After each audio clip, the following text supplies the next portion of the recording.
안녕하세요. 책 읽는 문학관 여운입니다. 제법 쌀쌀한 가을 날씨가 계속되고 있죠. 목 상태가 안 좋아서 업로드가 좀 늦어졌습니다. 환절기에 여러분들도 건강 조심하세요. 이 계절에 참 잘 어울리는 소설, 채만식 작가의 어떤 화가의 하루 낭독해 드리려고 합니다. 아주 짧은 소설인데요. 10년 가까이 그림을 그렸건만 전람회에 입선 한번 해본 적 없는 총각 무명 화가가 있습니다. 오늘도 화구를 들쳐매고 야외로 그림을 그리러 나가는데요. 가을 정취 가득한 어떤 화가의 하루 속으로 함께 들어가 보실까요? 구독과 좋아요, 알림 설정으로 함께 해주세요.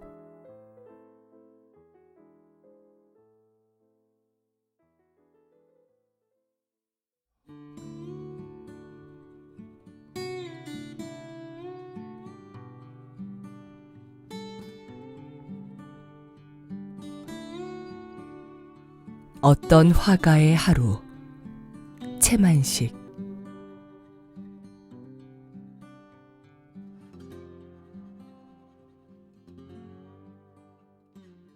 (10년) (15년) 문학을 해야 반반한 작품 한 개 내놓지 못하고서 밤낮 투고질이나 하기 아니면 술 사주고 원고 살려달라고 조르는 딱한 등신을 일러 가로되 만년 문학 청년이라겠다.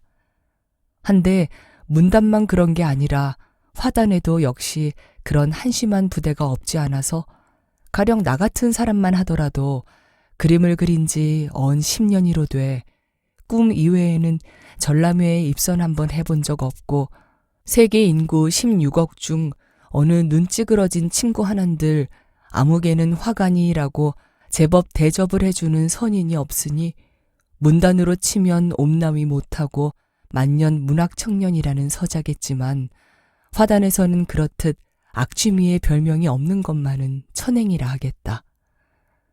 오늘도 화구를 들쳐매고 야외 사생을 나갔다. 그림 재주가 업돼서 제작료까지 없으란 법은 없다. 오히려 크게 왕성하다. 남이야 알아주거나 말거나 내가 그림을 팔아서 목구멍을 도모하자는 것도 아니요.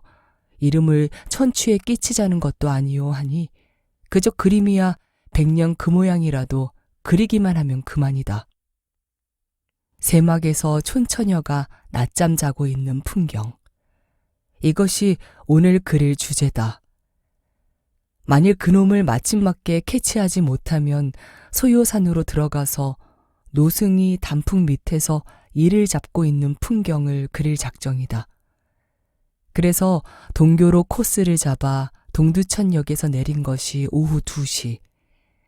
새막에서 촌처녀가 낮잠을 자는 풍경을 찾아내자니 들 가운데로 자연 들어가게 될 밖에 없다.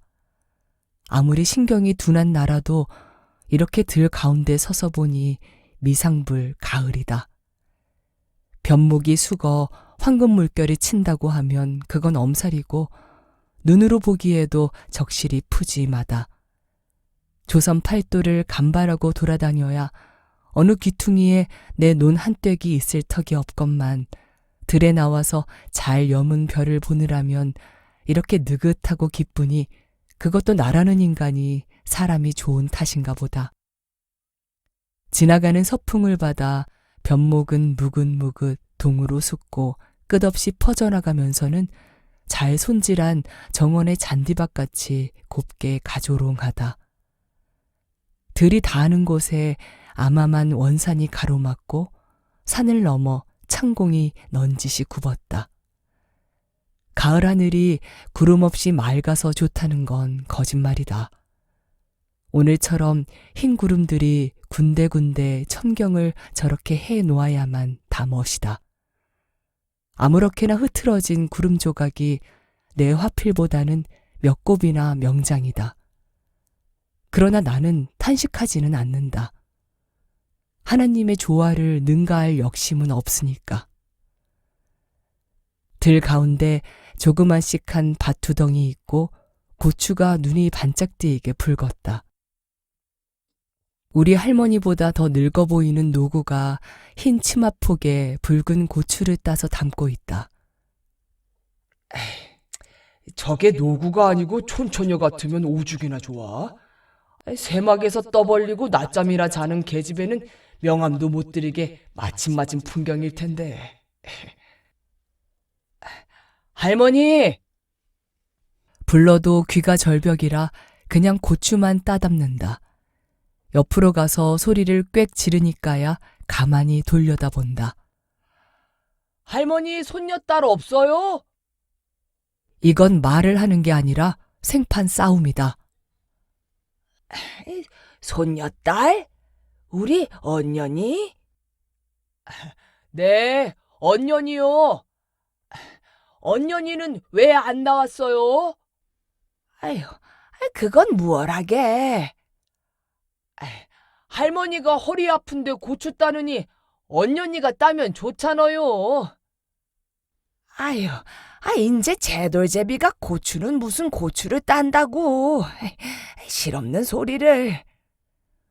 나는 대시계를 긁고 돌아섰다. 오늘 재수가 아무래도 불길할까 보다. 노구한테 골탕을 먹고 새막에서 촌처녀가 낮잠 자는 풍경을 찾다가 못 찾고 했으니 인제는 할 수 없이 소요산으로 들어가는 판이다. 들을 버리고 마을을 찾아드니 역시 가을경이다. 내일 모레로 추석을 앞두고 촌집 울 밖에 섰는 대추나무에 올망졸망 대추가 볼이 붉었다. 감도 반씩만 붉었다. 지붕의 고추는 더 붉다. 인제 소요산으로 들어가면 단풍도 붉으리라. 좋다. 가을이란 만물이 모두 붉기만 하니 그것도 좋아는 좋아다. 붉은 빛과는 상극진 독일 같은 데서는 대체 가을철을 어떻게 취치하는지. 설마 한들 가을을 국외로 축방시키지는 못할 것. 아마 물감으로 유명하다니까 나치당원을 풀어내어 온 천지를 갈색으로 염색해버릴지도 모르겠다. 간밤에 대음했고 아침에 해장을 못한 판이라 길 옆 주막의 막걸리 맛이 또한 이만저만찮다. 동두천서 소요산 어귀까지 오리길, 주막에서 발을 멈추기 세 집, 한 집에서 석 잔씩이니 삼삼은 9, 9잔, 이만하면 배도 부르거니와 치웅도 제법 도도해서 화심은 더욱 불탄다. 언제고 절절히 느끼는 것이지만 한 잔 얼큰한 주웅을 그대로 화심에다가 옮겨놓을 수가 있다면 얼마나 좋을꼬. 물 맑은 시내를 깨고 깊은 골을 한 굽이 두 굽이 돌아 들어가니 미상불 나 같은 속한도 산중의 별다른 맛을 알겠다. 단풍은 아직 밤만 붉었다. 단풍은 밤만 붉고 시내는 맑았는데. 읊은 시조는 아마 요때쯤 여기 와서 보고 얻은 상인가 보다. 길 옆에서 물큰하니 코로 스며드는 잡초의 향내가 그놈 또한 가을이 아니고는 없을 냄새다. 해가 저물다고 들어왔던 유상객들이 패패 내려온다. 그러고 보니 4시가 거진 되었을 성도 싶다. 그러나 나는 시간 같은 건 아무래도 좋다. 저물면 절에 가서 하룻밤 지내도 좋다. 혹시 호랑이가 나오면 채피를 들어 그 녀석을 가죽을 더 얼숭덜숭하게 칠해주는 것도 흥일게다. 그러다가 호랑이한테 물려가도 좋다. 단풍 밑에서 노승이 이를 잡는 풍경을 그리지 않고는 죽어도 이 산에서 내려가지 않으리라. 이건 취담이 아니라 우리 예술가만이 가질 수 있는 아주 비장한 각오다. 자, 호랑이는 말고 사자나 공룡이라도 나올 테거든 나오너라. 몇 구비를 돌아들었는지 쏴 하는 소리와 함께 내리쏟치는 폭포가 보이고 그 밑으로 뚜렷한 백사장이 있고 그 언저리로는 층암이 둘려 있고 다시 밤만 붉은 단풍이 우거졌다. 그리고 백사장에는 포터불을 걸어놓고 폭포를 우러러보면서 놀이막개를 먹고 있는 양장짜리의 두 아가씨. 우리 같은 미술가의 눈과 머리란 이런 때에 예민한 거라 나는 반초의 여유도 없이 그 옆으로 가까이 가서 화가를 버팅겨 세우고 캔버스를 올려놓고 하는 등속의 준비를 시작했다. 그리고 2분 후에는 벌써 제작이 시작되었다. 시각으로 들어오는 단풍, 층암, 폭포, 포터블과 두 아가씨는 물론이거니와 폭포의 우렁찬 음향과 연연한 포터블 소리까지도 화면에다가 집어넣자는 게 내 야심이다. 그리고 또 될 수만 있다면 지금 도연히 취한 내 주흥까지도 아무데고 좋으니 집어넣고 싶다. 아가씨들은 내가 저희를 모델로 사생을 시작하니까 처음에는 두릿두릿하고 그 다음에는 무얼하고 소곤소곤하고 돌려다보고 웃고 하더니 이내 모른 채 해버린다. 시비를 않는 것이 다행이기는 하나 또 무얼하고 말을 붙여주었으면 좋기도 하겠다. 웬만하면 포터블에서 올려나오는 탱고에 맞추어 스텝을 한바탕 비벼도 해롭지 않을 것 같다. 그러게 어떻게 해서 이걸 인연 삼아 연애라도 한번 하게 되었으면 나의 반생 소원하던 바이니 금상첨화일 게다. 객적은 잡념이 생겨서 처음 대작을 만들겠다는 기세는 비거성양풍하고 화필이 포터블에 맞추어 캔버스 위에서 탱고를 추고 있으니 이런 질색할 노릇이라고는 없다. 마침 두 아가씨가 한꺼번에 일어서더니 천연덕스럽게 내 앞으로 걸어온다. 하나는 밉게 생긴 뚱뚱보, 하나는 호리호리한 이쁜이다. 나는 오금이 저리는 중에도 이렇게 관상을 하기를 잊지 않았다. 무엇라고 항의를 하는지 당할 때 당할 값에 나는 남자의 무거운 침착과 제작 중에 골몰한다는 걸 보이기 위해서 짐짓 모른 채 하고 그대로 화필만 놀렸다. 이쁜이는 내 왼편으로, 뚱뚱보는 내 바른편으로 갈라서더니 아무 말도 없이 캔버스를 넘겨다 본다. 되었다. 미술가에게 무언의 경의를 표하는 것일시 분명하다. 그렇기는 해도 나는 얼굴이 확확 치달고 가슴이 두근거리고 해서 죽을 지경이다. 선생님 그림도 퍽 잘 그리시네. 다 그리시거든. 그거 저 주세요. 네? 이쁜이가 이렇게 아양을 떨려니 그럴 때면 이거 원 무엇라고 대답을 하노. 이런 생각을 하면서 온 전신이 스멀스멀한 판인데 내 참 기가 막혀서. 그림도 빌어먹게도 그리네. 바른편에서 뚱뚱보가 이렇게 씹어 베앗는 것이다. 그래, 꼭 자기 얼굴 생긴 것처럼 그림도 그 모양이지? 설마 그려려고 인류의 희망을 붙인 것도 허사요. 왼편에서 이쁜이가 내 얼굴 못생긴 꼬락서니까지 얼러서 욕을 하지 않느냔 말이다. 너무도 무색한 편이라 큼직한 쥐구멍이 없음을 나는 한탄하지 않을 수가 없다. 오, 참, 얼굴도 어쩌면 글쎄 저래. 머리 부렁구가 콧구멍으로 나오고.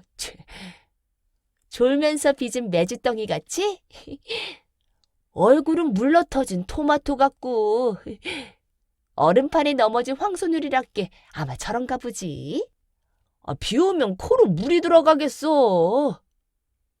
동물원의 곰이라면 웃기나 하면서 놀려먹지. 이건 시침 뚝 따고 서서 주거니 받거니 하는 수작이다. 자, 그러니 계집애들 데리고 싸움을 하나, 치고받고 일장 격투를 하나. 절에 간 색시라더니 계집애들 틈에 끼인 사내란 문문하기 그 이상이다. 너무 그러지 마시오. 생기기는 아무렇게나 생겼어도 마음은 좋다우.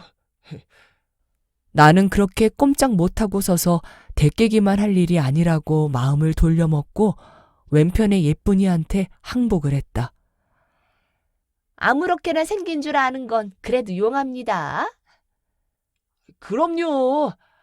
그리고 연애도 하자고 하면 할 줄 안다우. 어쩜?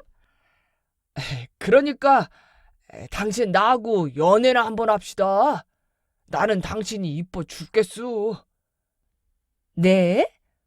나는 당신이 보기 싫어 죽겠는데요? 이쁜이는 종시 천연덕스럽게 대답을 하고서 포터블 있는 대로 걸어간다. 뚱뚱보도 그 뒤를 따라간다. 여보시오, 이쁜이. 달리 좀 생각하시오. 나는 그 둘의 등 뒤에다가 소리를 외쳤다. 농이 아니라 정말로 그 이쁜이를 놓치기가 섭섭했다. 어린애기 이뻐하면 코 묻은 밥 먹는다지? 우리 집 테리아를 데리고 왔으면 저 사람 소원을 풀어주었을걸. 그 둘은 저희끼리 이런 소리를 짓거리면서 포터블을 접어들고 돌아갈 채비를 차린다. 단풍이 있고 층암이 있고 폭포가 쏟아지고 그 밑에 텅 빈 백사장이 있고 이런 그림 한 장이 내가 거처하는 방에 새로 걸렸다. 이것이 연애 미수 전말이라는 내 걸작 중의 걸작이다.